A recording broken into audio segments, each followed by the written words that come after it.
Bienvenidos a esta Latitud Rusia, un placer saludarles en un punto de gran influencia para el ajedrez mundial, pero también para la Guerra Fría. Aquí, en esta sala del Hotel Metropol, muy cercano a la Plaza Roja, se realizó lo que muchos ven como la primera Copa del Mundo de ajedrez, aunque en realidad fue en ese momento un torneo convocado por la Unión Soviética. En 1925, la URSS pretendía mostrar que tenía las mentes más desarrolladas y qué forma más exitosa de hacerlo que comprobando que el mejor ajedrez se formaba en este país y sobre todo en esta capital, en la ciudad de Moscú. Así que vinieron grandes maestros, vino el mexicano Torre Repeto, una leyenda, vino Capablanca, otra leyenda de grandes proporciones del ajedrez, pero al final se coronó el soviético Ovienov. Dijeron que era un paladín de la Unión Soviética con tan mala suerte que a los pocos meses desertó, terminó por irse a Alemania y entonces ya fue un traidor, un paria para el concepto comunista y de la URSS. Todo ese preámbulo para explicar en dónde estamos en este punto en el que también aparecieron gente como el escritor León Tolstoy, o recientemente aquí me encontré a Gerard Depardieu con su vínculo que trae Depardieu ahora con Rusia y con Vladimir Putin, el presidente. Vamos con la frase de este día. En días de duda, en días de reflexión lúgubre sobre el destino de mi país, tú solo eres mi refugio y apoyo, oh grande, poderoso, preciso y libre idioma ruso, Iván Turgeniev, el sensacional escritor ruso. Debo decirlo que este idioma sí es delicioso en fonética, en sonidos, en ritmo, en rima, pero también delicioso en la profundidad y en el significado. Dicho lo anterior, arrancamos Latitud Rusia ya cerca de la Copa del Mundo. Recorreremos 6 sedes diferentes previo al inicio de la Copa del Mundo. Iremos desde donde sale el sol hasta lo más occidental. Drama y controversias. Ana Karenina de León Tolstoy, uno de los mayores clásicos que se puedan encontrar. Recordaremos a Ferenc Puskás, el hombre histórico del Real Madrid y la selección húngara. La figura rusa nos lleva al doctor Vladimir Klitschko y su terapia de martillo de acero. Construyendo la recta final rumbo al silbatazo inicial, ya comenzamos Latitud Rusia.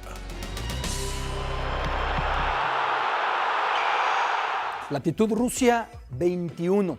Ese largo camino iniciado en enero ya llega a su penúltima escala de cara a la Copa del Mundo y nosotros continuamos el viaje de oeste a este por cada latitud del Mundial 2018. Si en el capítulo anterior, en el 20, hemos ya pasado por Kaliningrado, hemos pasado por San Petersburgo, Moscú, Rostov del Río Don y Sochi, ahora es momento de viajar a Nizhny Novgorod.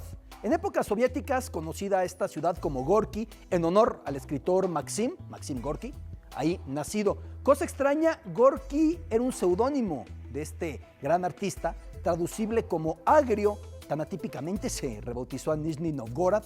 Agrio era la localidad, como se podía llamar en ese instante Gorky. Y bueno, está en el río Volga y esta situación tan próxima a Moscú ha propiciado que desde tiempos lejanos haya sido el corazón comercial de Rusia.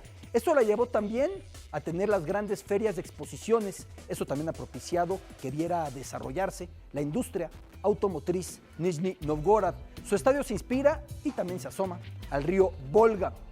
En el mismo Volga que nos lleva de Nizhny Novgorod hasta Volgogrado, son 980 kilómetros hacia el sur, y es que varias ciudades rusas podrían presumir en esta Copa del Mundo ese caudal al tratarse del río más grande de Europa. Hasta 4 de las sedes mundialistas son bañadas por el Volga, pero Volgogrado es la que tiene el nombre, es la ciudad del Volga, de acuerdo a la denominación. Está alguna vez denominada Stalingrado y con trágico recuerdo, recordando que ahí se libró la batalla más mortal de la Segunda Guerra Mundial. A partir de ese punto en Stalingrado cambió el conflicto, con el ejército nazi sometido y derrotado por primera vez y el soviético tomando toda la fe. El estadio del Mundial se encuentra al pie del monumento de la Madre Patria, que busca festejar pero también llorar las muertes de ese conflicto bélico. Volvemos ahora hacia el norte. En este recorrido de Volgogrado nos vamos hasta Saransk.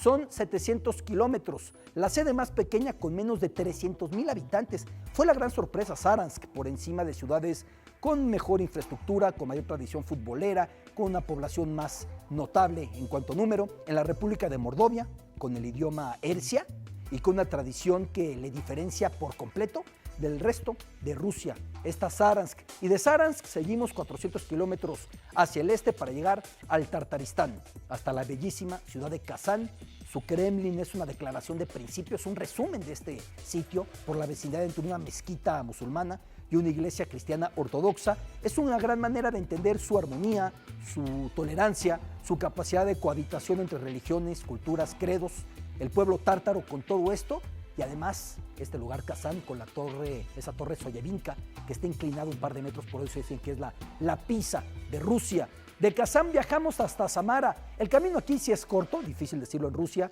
menos de 300 kilómetros. Esa Samara que viviera días insólitos en la Segunda Guerra Mundial, su nombre por entonces era Kuibyshev y ahí se mudó Moscú. Si los nazis, como estuvieron tan cerca, tomaban la capital Moscú, iban a tomar edificios sin valor político porque todos los funcionarios ya se habían desplazado hasta Samara. Ahí queda todavía el búnker que Stalin nunca llegó a utilizar en Samara porque nunca se tuvo que mudar.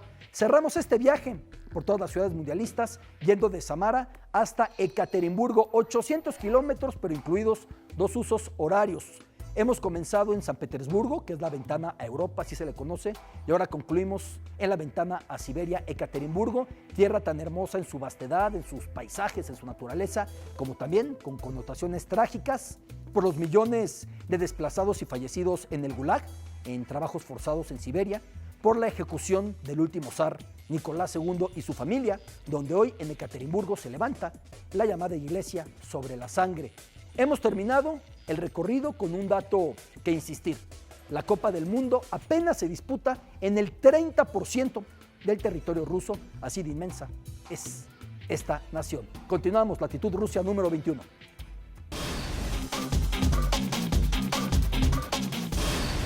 En el recorrido que hemos hecho en latitud Rusia por cada Copa del Mundo y lo que la rodeó más allá del deporte, vale la pena decir que hasta antes de Brasil 2014 sí había protestas, sí había manifestaciones. Recuerdan Atenas 2004, grupos anarquistas en contra de que Atenas recibiera un evento que sí terminó propiciando su ruina. Pero Brasil 2014 fue un parteaguas, la primavera árabe por esos años, Occupy ese movimiento también, muchas circunstancias con las redes sociales, pero también con gente que ya no se quería dejar.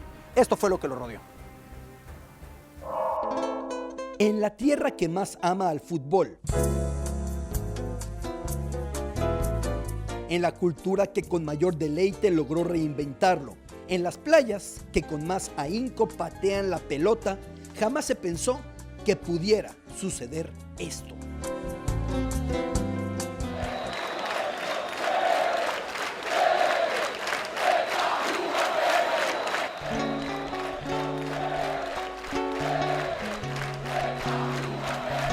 Não vai ter Copa era el grito repetido y coreado en Brasil en 2014. No habrá mundial. La organización a través de redes sociales, el fastidio de una generación, el ejemplo que corrió por el planeta como movido por un reguero de pólvora, Primavera Árabe, Occupy Wall Street, los indignados de la madrileña Puerta del Sol, multitudes que de pronto notaban su poder y decidían ejercerlo contra la autoridad.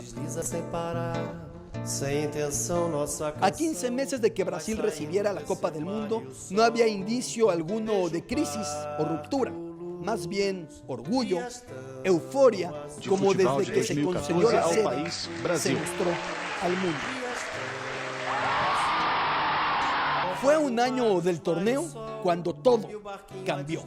El aumento en el precio del boleto de transporte público sacudió a Sao Paulo. Pronto, todo se mezclaba a cada partido de la Copa Confederaciones. Incendios, barricadas, choques con la policía, politización, molestia general, llamadas a boicot al torneo, gases lacrimógenos, balas de goma, exigencias de cancelarlo y priorizar la construcción de hospitales y escuelas, gritos contra la corrupción, exigencias a la presidenta Dilma Rousseff de dimisión. Un nuevo Brasil se había gestado intempestivamente. El Mundial, todo lo que se relacionara con la FIFA, la clase política local, se convertían en parias. Por un año, el Não vai ter Copa se mantuvo, subió de tono. Cuando la selección brasileña se concentró a unas semanas de la inauguración, lejos de aglomerar a masas festivas que la cargarían al título, fue entre empujones y manifestaciones. Ese Río de Janeiro tan futbolero, ese pueblo que transpira pasión con solo oír la palabra Maracaná o ver el color verde amarela, no se atrevió a colocar anuncios del Mundial en escaparates de tiendas, restaurantes, bares.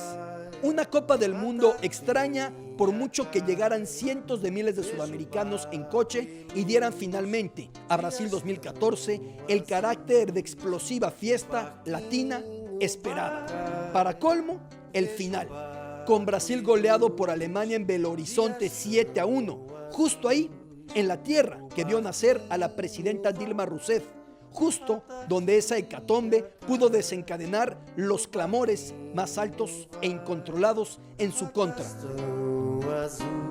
Poco después, Rousseff era procesada y destituida como presidenta. Ni siquiera a los Olímpicos de Río, esos que junto con el Mundial eran orgullo para su mentor Lula da Silva, ni siquiera a esos Juegos llegaría a ver en el cargo. Lula también pisaría prisión.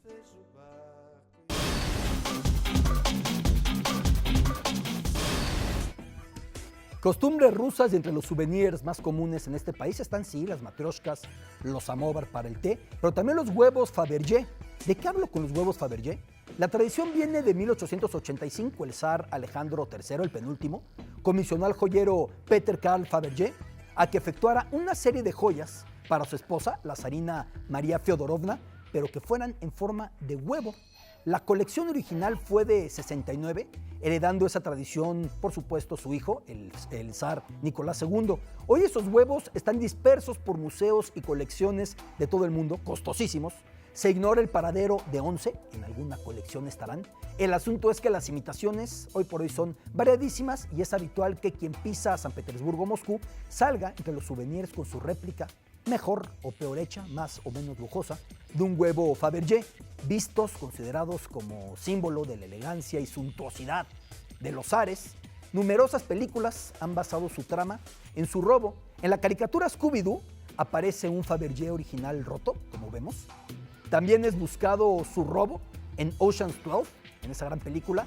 O qué tal en la más emblemática Octopussy de James Bond, cuando en la trama, un momento cumbre es poderse robar uno de esos Fabergé originales comisionado por el zar para obsequio de la zarina, muy importantes en la cultura rusa, proviniendo de unos 150 años atrás, cuando el zar tuvo a bien comisionarlo para darle ese detalle, otro tipo de joya, a su esposa, la zarina. Vemos esa escena de James Bond con el Fabergé como punto central. You had no business bidding for that egg. And what would you have done if you'd got it? I would have claimed it was a fake, sir, and not paid. Not pay? Here's the original. I switched it with the fake during the auction. Good God.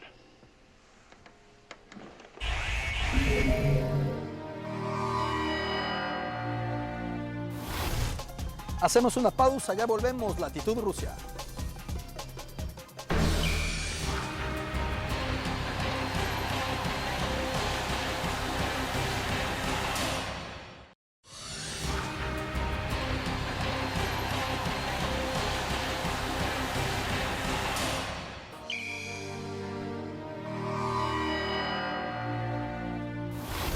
Cuando este restaurante fue fundado y atraía a la aristocracia zarista, a los grandes escritores, a los grandes pintores y músicos, en aquel momento se gastaban aquí ya rublos, una moneda que existe en Rusia desde al menos el siglo XIV, palabra que algunos relacionan con el término dividir. ¿Acaso pagando se lograba hacer ciertas divisiones, separaciones, como sea? Pero el rublo se mantiene como moneda de Rusia.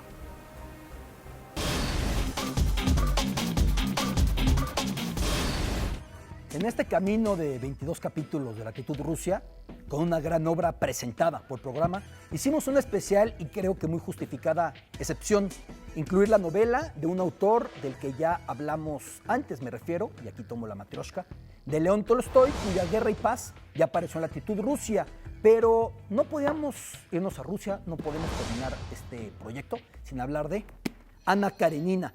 La historia de la condesa Anna Karenina, apellido de casada, su esposo es el conde Alexei Karenin. Al conocer al conde Bronsky, se enamora Ana intensamente, llevándole a replantear el sentido de su vida, las prioridades, las convenciones y obligaciones sociales, su sentido como mujer, como persona. Su drama nos hará reflexionar sobre esa Rusia, sobre ese momento, sobre su política, la represión, su esquema de servidumbre. Al tiempo, Tolstói nos lleva de manera de verdad punzocortante al interior de la mente de Ana Karenina, lo que piensa, lo que teme, lo que desafía. El consenso es total. Aquí sostengo una de las novelas más plenas, mejor escritas de la historia, si no es que para algunos la mejor. Su frase inicial ha sido citada hasta la saciedad y aquí me puedo ir hasta ella. Todas las familias felices se parecen unas a otras, pero cada familia infeliz lo es a su manera. En esta traducción me parece, todas las familias dichosas se parecen y las desgraciadas lo son, cada una a su manera. Así empieza Ana Karenina. Adaptada en infinidad de ocasiones, compartimos breves fragmentos de 4 Anas Kareninas en el cine. Greta Garbo en 1935, Vivian Leigh en 1948, Jacqueline Bisset en 1985 y recientemente Keira Knightley, la inglesa, en 2012, a ver con cuál se queda 4 Anas Kareninas del cine y de esta gran obra de León Tolstói.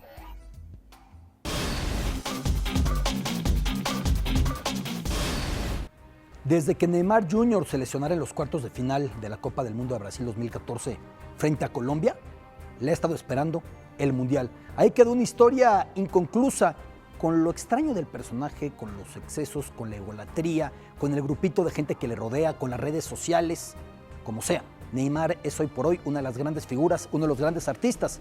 Y en Rusia 2018 busca la Copa del Mundo, que es el atajo directo a lo que más desea.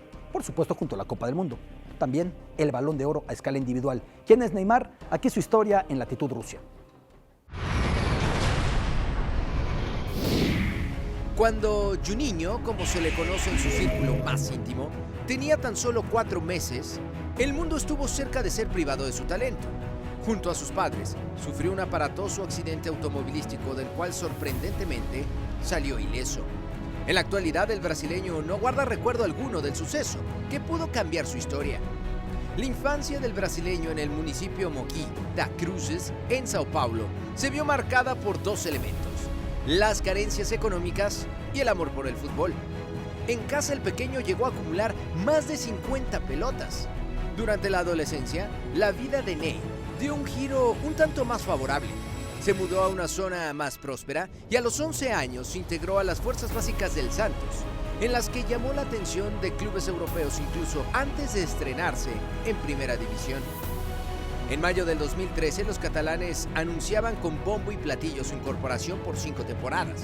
Sin embargo, el fichaje sería apodado tiempo después como el más oscuro en la historia de los culés ante las acusaciones legales sobre el expresidente del club, Sandro Rosell, quien había ocultado el precio real y la forma en la que se llevaron las negociaciones de la compra. A sabiendas de que con Messi, ahí nunca estaría en el Barcelona de Neymar.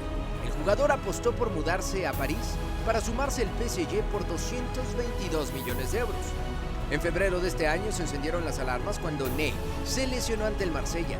El diagnóstico, una fisura en el quinto metatarsiano que requería de cirugía y poco más de 2 meses de recuperación. Neymar está listo para disputar el Mundial con Brasil. Ahí, en la verde amarela, tiene cuentas pendientes luego de perderse parte del Mundial 2014 por lesión, incluida la derrota 7-1 ante Alemania en semifinales. En Rusia, Ney buscará cobrárselas.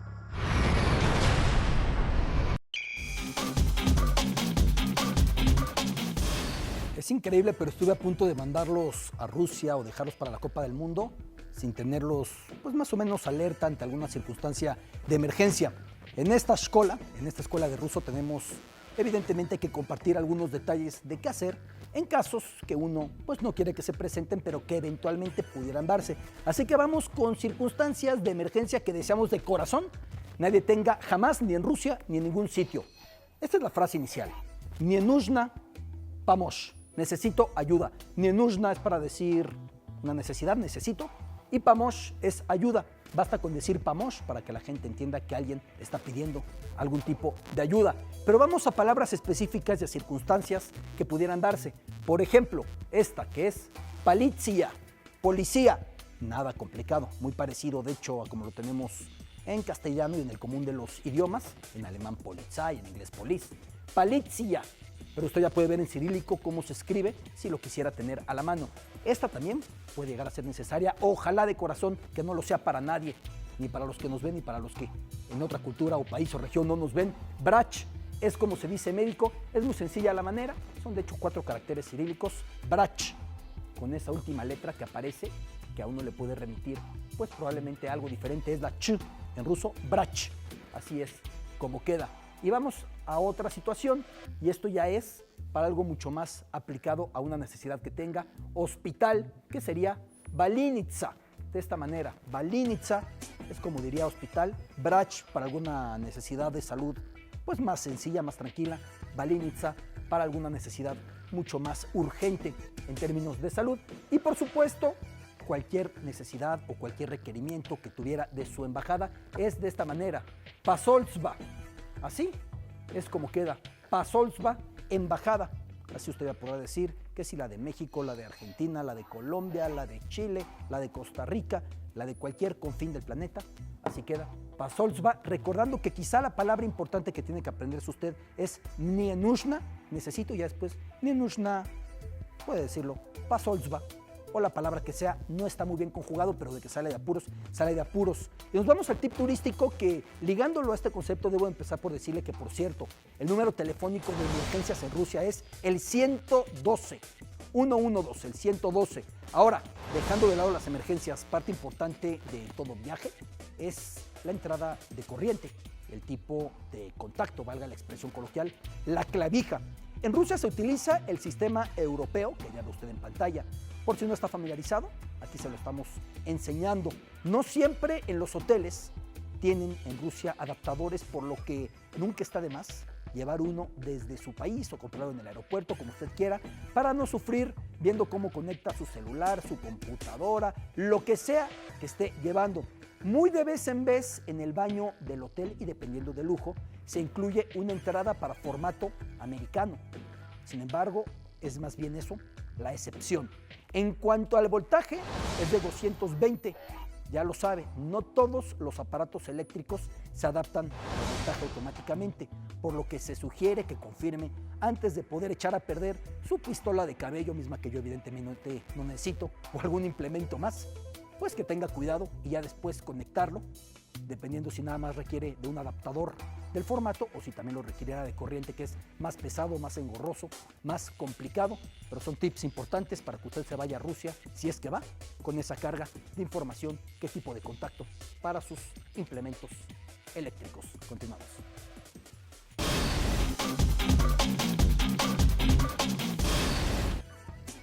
Y entre zares, científicos, escritores, de todo tipo de personajes que hemos presentado en esta sección de Latitud Rusia, toca turno a este individuo, Limonov. Ni el guionista más osado de Hollywood hubiera podido diseñar a un personaje tan particular como Edward Limonov. ¿Quién es Limonov? Su vida es recreada espléndidamente por Emmanuel Carrère, el escritor francés, en este libro que sostengo. ¿Qué ha hecho este individuo, este Limonov? ¿Qué ha hecho un hombre que utiliza el seudónimo vinculado al limón, pero que también Limonov suena a una granada muy destructiva? ¿Qué ha hecho? Bueno, de origen, un gran poeta, escritor, intelectual, siempre listo para romper cuanta regla surgiera, regla literaria, regla moral, la contracultura en persona. Después fue paramilitar en la Guerra de los Balcanes, siempre del lado serbio, como los nacionalistas rusos suelen estar con mucho orgullo. A la fecha, él suele negar las acusaciones de crímenes de lesa humanidad contra Serbia en sus momentos en Bosnia. Posteriormente, Limonov fue disidente político, opositor de Vladimir Putin, cuando incluso se alió con la leyenda del ajedrez Garry Kasparov. En ese momento terminó en prisión. Hoy otra vez parece que se acerca ideológicamente a Putin con un discurso de nacionalismo ruso muy fuerte, muy extremo, exigiendo incluso al Estado mayor dureza. Leer la vida de Limonov a través de la pluma de Carrère Es viajar por Rusia, es viajar por los excesos, por las paradojas, por la nostalgia de los años políticos, por ese partido Nazbol que él encabezara, que suena a nazi y que tiene simbología similar a la nazi, el partido Nazbol, que es nacional bolchevique o nacionalista bolchevique. Después de 1991, después de Gorbachov y Yeltsin, Europa interpretó el papel de conquistador de Rusia y Rusia lo aceptó, dice Limonov lamentándose. ¿Y qué dice Carrer de él? Deseaba escribir un libro sobre el poscomunismo y descubrí que Limonov era el personaje que me permitiría hacer una novela de aventuras al estilo de Dumas y al mismo tiempo hablar de lo que pasó tras el comunismo. Emmanuel Carrer es lo que dijo después de presentar el libro. Puntos clave de Limonov: poeta, activista, paramilitar, político, disidente, protagonista central del libro que les mostraba, del celebrado Emmanuel Carrer, siempre polémico en sus posturas y sus visiones. Por todo ello lo hemos incluido como personaje a Limonov, por lo que nos permite entender su vida a través de todo lo que él hizo de la Rusia actual, de la Rusia de las últimas décadas.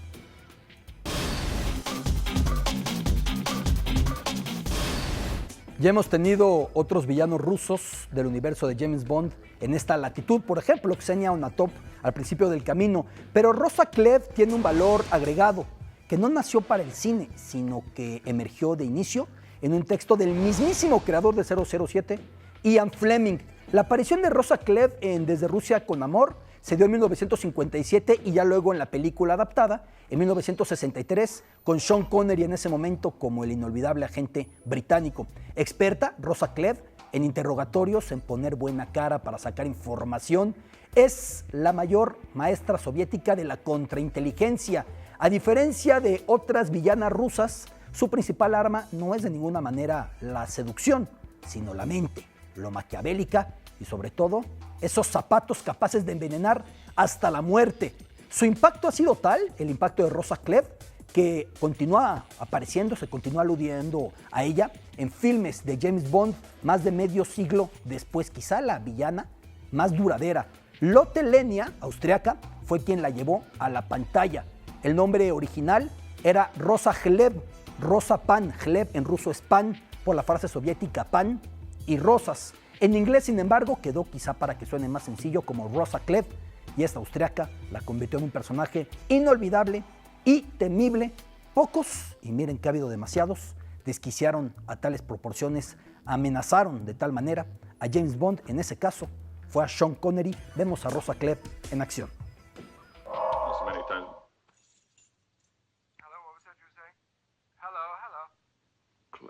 Romana!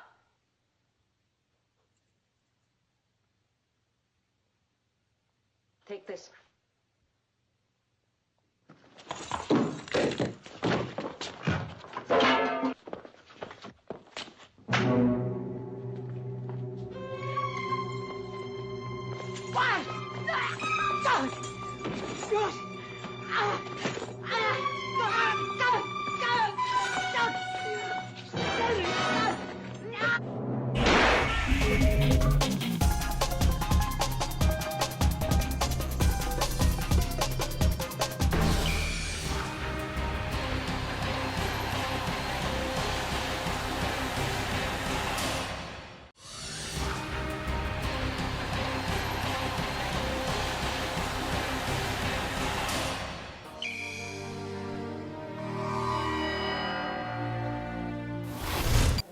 Entre los grandes futbolistas que no pudieron levantar una Copa del Mundo, tiene que estar el húngaro Ferenc Puskás, soberbio atacante, después destacadísimo con el multicampeón de Europa Real Madrid. Cerca de este punto de Moscú se encuentra ese palacio de congresos del Kremlin, donde se determinara que la URSS entraría a Hungría para imponer el comunismo a la soviética y no a la húngara, como en aquel momento Hungría pretendía. En ese instante terminó por caer también no solo una manera de ver la política húngara, sino un equipo hermoso, aquel equipo del 54, que todos terminaron por ser disidentes. Incluso Puskás terminó en el exilio como muchos de sus compañeros.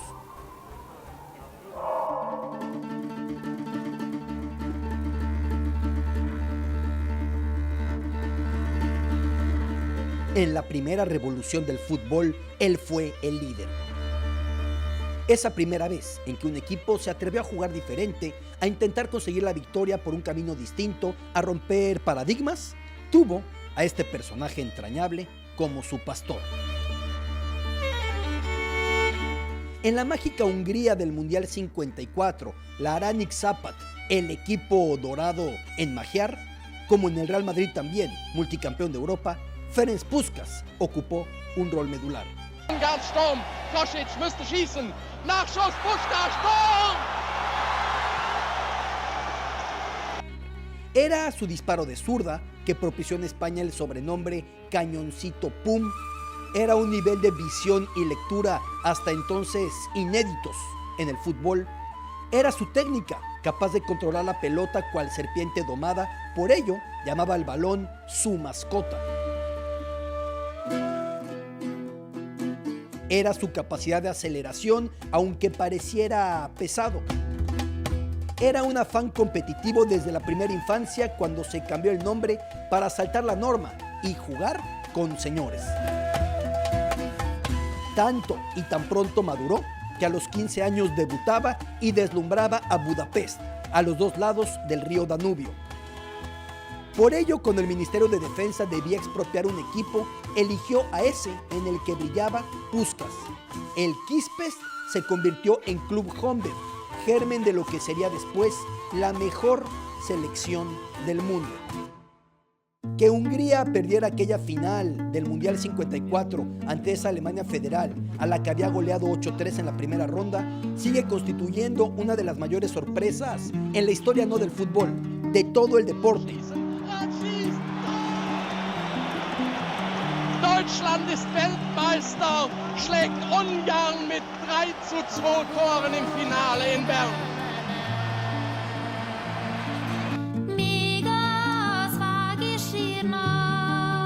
Ya después, el ocaso más inesperado. Esa revolución del balón, como todo en la progresista, creativa y bohemia Hungría, aplastados por la entrada de los tanques soviéticos en 1956. Ahí comenzó la segunda vida de Puskás desde el exilio español. Héroe del Real Madrid, rebautizado ahí con cariño Pancho, todavía tuvo cuerda para arrollar en Europa su último título continental a los 38 años. Volvió a su país tras la caída del comunismo. Descubrió nostálgico un sitio distinto al que había dejado medio siglo antes. Vivió sus últimos años viendo levantarse estatuas en su honor y recibiendo homenajes por doquier. A su forma, Pancho Puskás pudo volver a ser Ferenc, pudo hacer las paces con su tierra. En épocas de polarización política, en épocas de polarización ideológica, cuando era difícil hallar el equilibrio entre, por un lado, los intelectuales fascinados, encantados por lo que la Unión Soviética suponía, y por otro lado, aquellos críticos a ultranza de todo lo que tuviera que ver no solo con el comunismo, también con la izquierda, el escritor argentino Julio Cortázar buscó confirmarse en el centro, en un balance, sin embargo, muy poco optimista. Raquel Arias Cariaga, en un libro que explora las posiciones políticas del gran Cortázar, encontró las siguientes posturas de Julio, que pasó buena parte de su vida en Europa, cerca de las guerras mundiales, de la revolución bolchevique, del surgimiento también de la Guerra Fría. Y decía Cortázar: hoy sé que el capitalismo está podrido y liquidado, aunque ignoro cuál será el verdadero camino al futuro. En todo caso, no será el de la URSS, pero tampoco lo deseo ardientemente el de Estados Unidos, decía Julio Cortázar. En coloquios internacionales en los años 50 se encontraría con las propuestas artísticas y culturales soviéticas. Ahí su decepción incrementaría. Aparte de demostrar en todos los tonos la inoperancia espiritual de la URSS, no veo que de estas voces haya sentido, no te diré que una dirección, pero al menos un sentido de esa marcha occidental hacia quién sabe dónde. Es decir, que en la URSS no estaba la respuesta ni remotamente. Amante de la palabra, publicaría aquel palíndromo muy repetido, ese ejercicio de leer idénticamente una frase empezando por el principio o por el final. Salta Lenin el Atlas, que Lenin hizo lo que quiso con el mundo, o que le quedó tan pequeño a Lenin como para superarlo de un brinco, o simple juego de letras al estilo Cortázar, como sea. En su obra El último round cita al propio Lenin: hay que soñar, pero a condición de creer seriamente en nuestro sueño. Por cierto, Último Round, que es una belleza de libro por parte de Cortázar, no fue cercano a la URSS. Alguna vez ya vimos en Latitud Rusia que Borges sí tuvo su momento pequeño de fascinación, luego se arrepintió. En el caso de Cortázar, siempre buscó el balance, desencantado de igual forma del capitalismo, pero del todo también del comunismo.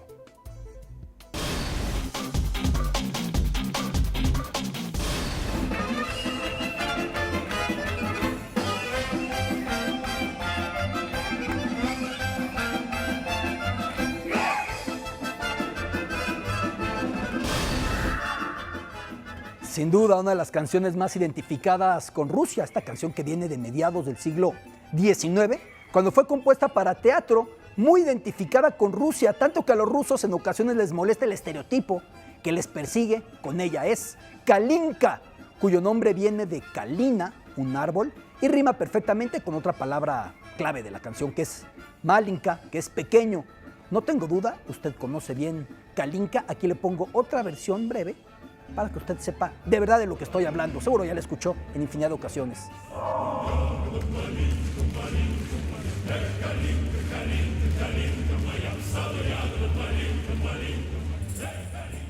Ese ritmo que va creciendo, que va elevando, el baile que invita al desenfreno, los versos que inician hablando de un árbol y sus frutos, sus moras rojas, para luego hacerlo de una mujer, y luego también pedirle a la mujer que se enamore de él y pedirle a la mujer que se acerque más. Esa es la canción Kalinka que hemos escuchado tantas veces en todo contenido referente a Rusia. ¿Qué dice exactamente Kalinka? Que además Kalinka suele ser una palabra clásica para el restaurante ruso.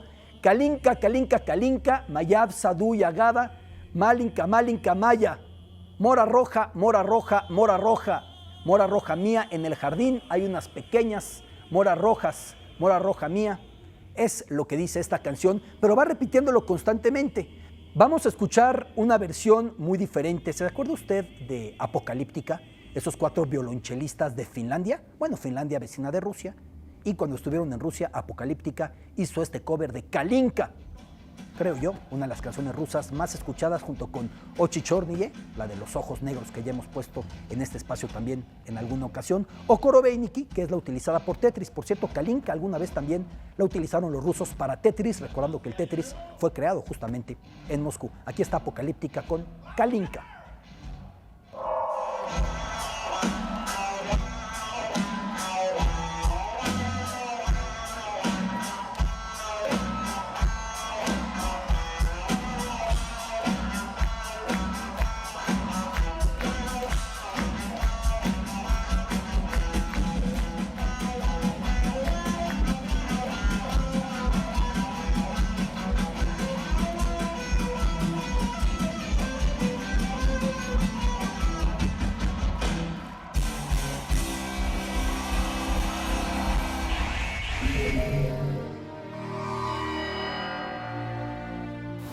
Continuamos en un instante desde Moscú, continuamos desde este punto vecino a la Plaza Roja, aquí en Latitud Rusia por Fox Sports.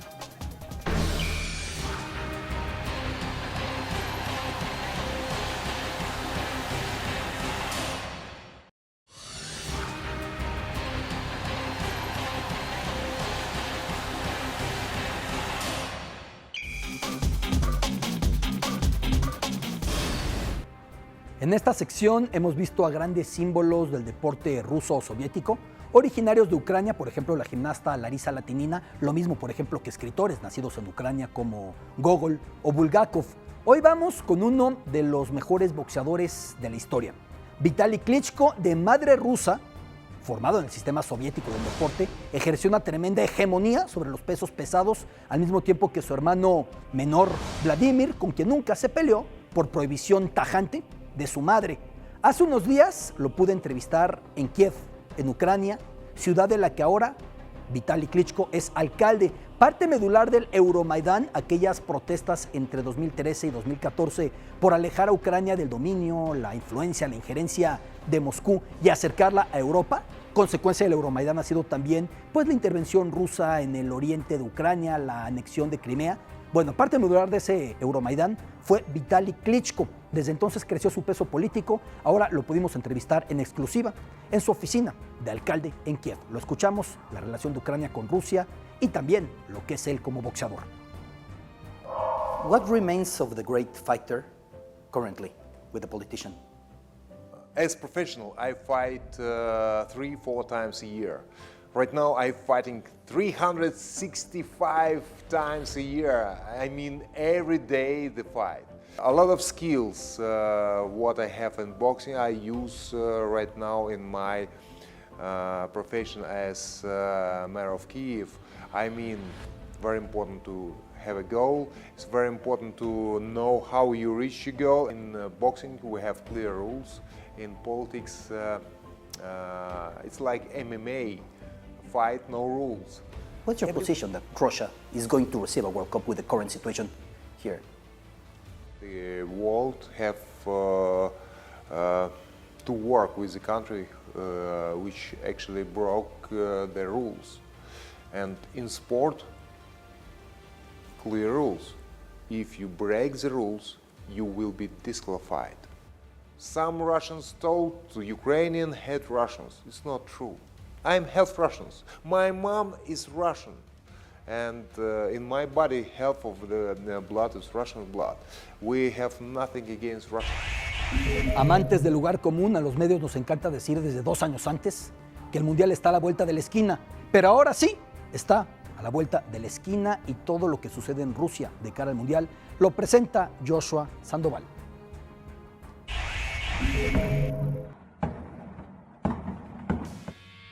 La violencia ha sido la preocupación de todos de cara al Mundial. Por eso el gobierno solicitó a los clubes una lista de sus grupos de animación para detectar a los hooligans a quienes se les prohibirá la entrada a cualquiera de las 11 sedes. Incluso los elementos de seguridad reiteraron que de haber algún altercado, los primeros sospechosos serán estos ultras pese a que no hayan estado inmersos en ningún desmán. También todo aquel aficionado con algún cargo menor tendrá prohibido el acceso a los estadios. Todas estas medidas las toman en favor de la seguridad durante la fiesta del fútbol, pese a que ha generado mucha molestia entre los locales. Precisamente la molestia no solo se enfoca en este tema. El grupo activista NGO, fundación dedicada a la protección de perros callejeros, acusa al gobierno de asesinar a canes en esta condición, bajo un programa que practica la eutanasia. El presidente de dicha fundación, Yekaterina Dimitrayeva, recordó que esta práctica la llevó a cabo el Estado ruso antes de los Juegos Olímpicos de Invierno. Incluso algunos atletas optaron por adoptar perros callejeros temiendo por sus vidas. Y es que se busca un control total de la gente que ingresa al país. De hecho, la demanda es tal que ya superó a la oferta. En Rusia 2018, se busca algo similar a lo que ocurrió en la pasada final de la Champions en Kiev, que la gente ofrezca por un precio mínimo una estancia corta en algún lugar, debido a que se han quejado por los precios elevados por una noche en temporada de Mundial en alguna de las 11 sedes. Y por eso surge esta idea de alojar desconocidos en sus casas. Sin embargo, pese a que la buena voluntad de las personas rusas es notoria, existe el otro lado de la moneda. Un grupo de estudiantes se manifestó afuera de la Lomonosov Moscow State University debido a los fan zones. Los alumnos de la universidad se quejaron de que la algarabía de la gente será tal que no podrán estar tranquilos en la época más difícil para ellos, la de exámenes. Originalmente el fan zone iba a estar dentro de la Plaza Roja, pero al no estar permitido el consumo de alcohol dentro de dicho sitio, decidieron moverlo al parque que está cerca del río Moscú, en la zona aledaña a la universidad. Menos de 15 días separan el inicio de la Copa del Mundo y parece que los pequeños detalles no terminan por desaparecer, por lo que las autoridades rusas deberán salvaguardar la integridad de todos durante el evento de este verano.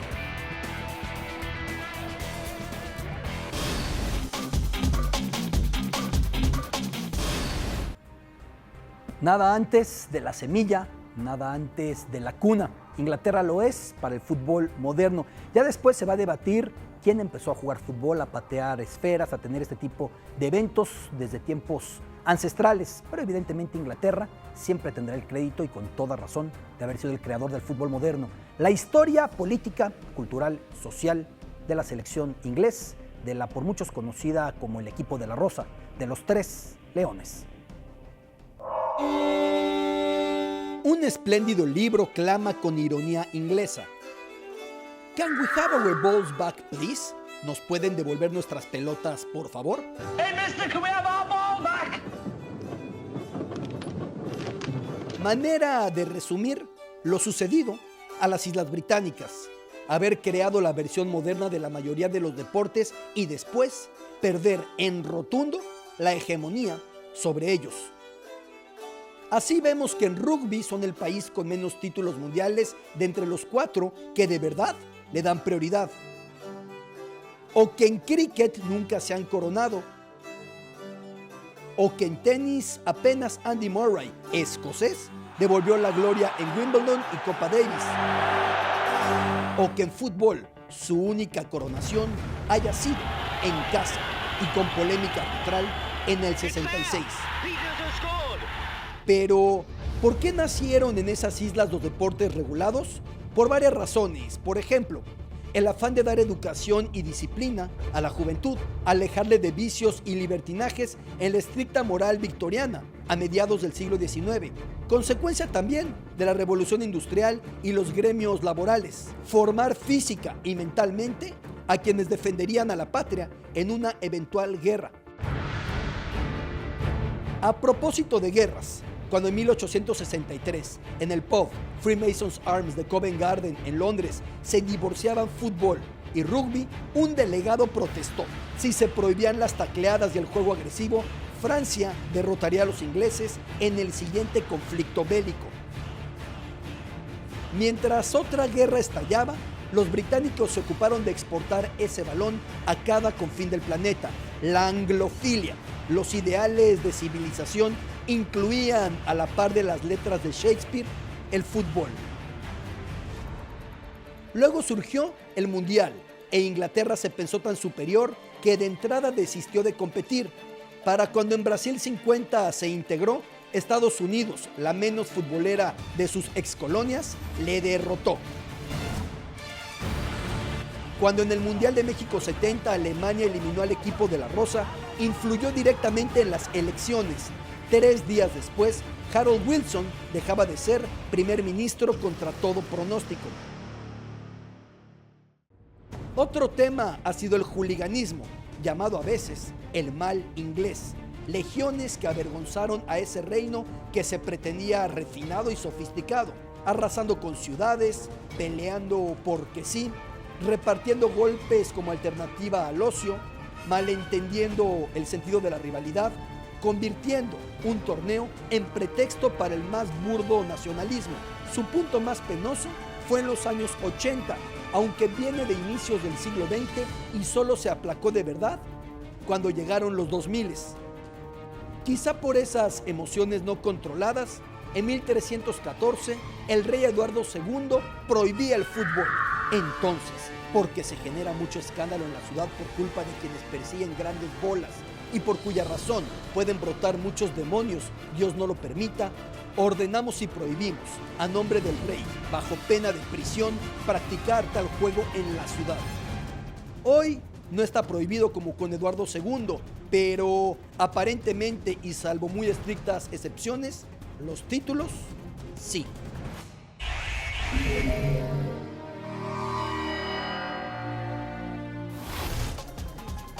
Muchísimas gracias por habernos acompañado en esta latitud. En el próximo programa, la Pantera, que llegó de Mozambique y terminó por triunfar con Portugal. El gran Eusebio, pero también un detalle muy curioso y aún no aclarado. La palabra Rusia, ¿de dónde viene Rusia? Ya lo veremos.